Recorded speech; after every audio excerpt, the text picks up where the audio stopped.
If you've been looking for perfect sourdough loaf that fits any occasion, breakfast, dinner, or lunch, here it is.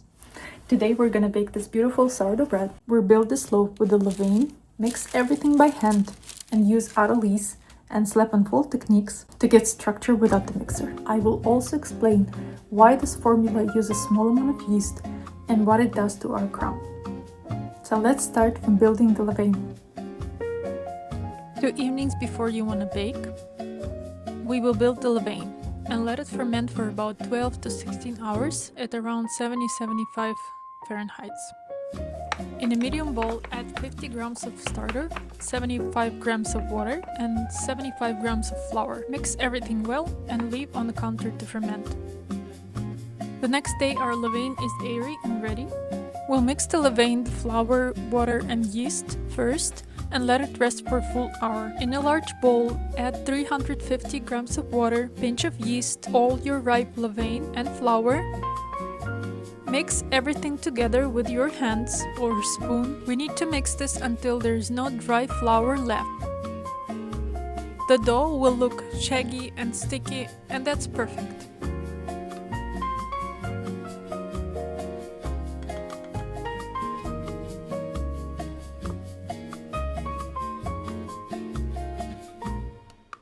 Cover the bowl and let it rest for 1 hour. After the hour rest, sprinkle 12 grams of salt evenly over the surface and add the rest of the water, which is 25 grams. With your hands, work the salt in thoroughly by pitching and folding. This will take you about 2-3 minutes until you have one cohesive and slightly sticky dough.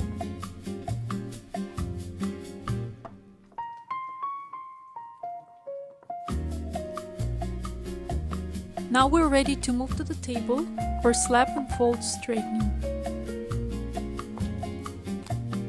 Grab your dough by the middle and slap the front down on the wet table. Fold it back half over it, turn it, and repeat.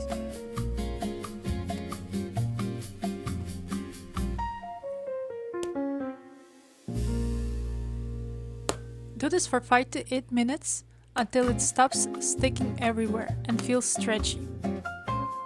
No extra water needed. Our dough already has everything it needs. When it's smooth and bouncy, like a chewing gum, make it into a loose ball and put it into oiled bowl, cover and let it rest. Bulk fermentation starts now.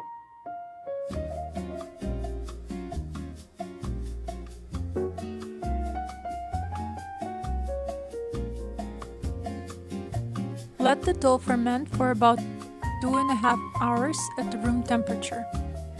During this time, we'll do 4 sets of stretch and folds every 30 minutes to continue building structure. Wet your hands and grab the dough from the middle. Stretch it as far as it goes without tearing.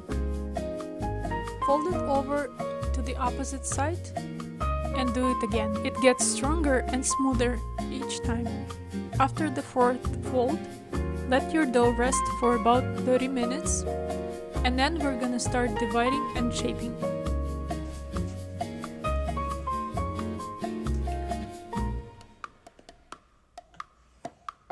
Lightly flour the surface of the dough and your working table, and then gently turn the dough out.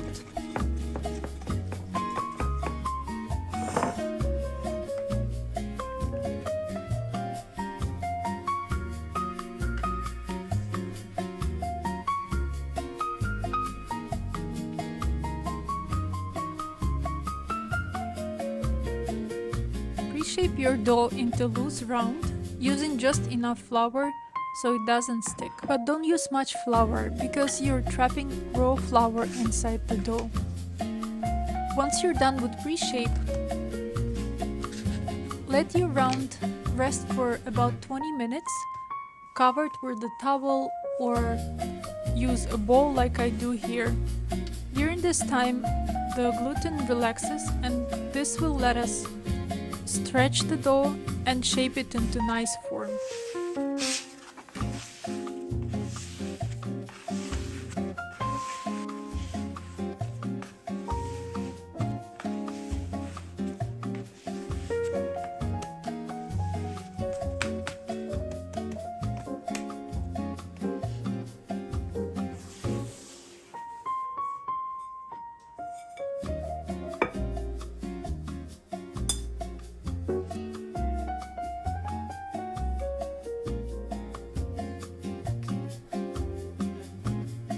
going to shape my dough into shape called Batard. But before you start shaping, prepare your bannetons by flouring the surface generously so the dough doesn't stick during final rest. Please follow me on the shaping method. But important thing to note is that don't push too hard on your dough. We want to keep all those bubbles that were created during previous steps.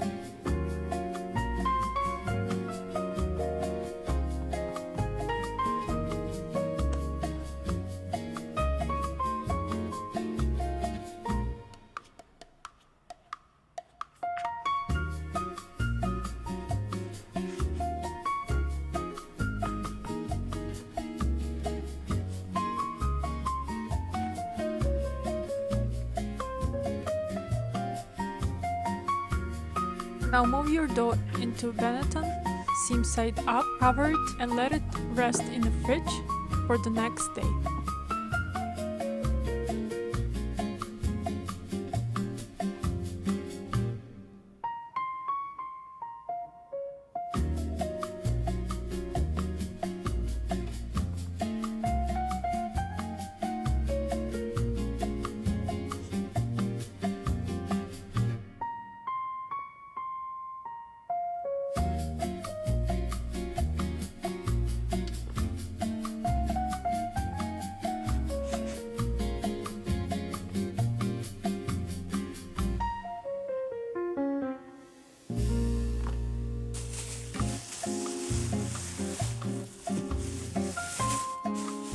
The next day, when you're ready to bake, preheat your oven to 500 Fahrenheit or 260 Celsius with Dutch oven or a baker or steel, whatever you're using. Turn your loaf into a parchment paper, seam side down, and score the top.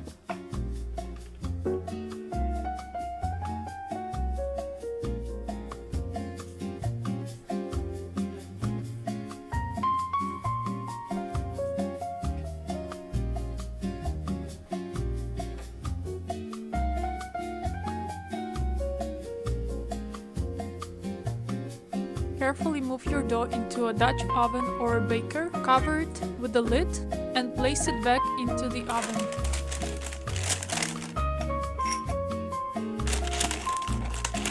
Once your baker or Dutch oven is in the oven, lower the temperature to 450 Fahrenheit or 230 Celsius and bake for 30 minutes. This is my bread after 30 minutes. I will continue baking it until the deep golden color. Our bread is ready. I will let it rest for about an hour because it's still baking inside. Let's talk why add yeast to sourdough. It stabilizes timing, opens the crumb, backs up your levain for sourdough flavor with reliable results. It also makes this totally stress-free process, especially for beginners. And skipping yeast is fine too.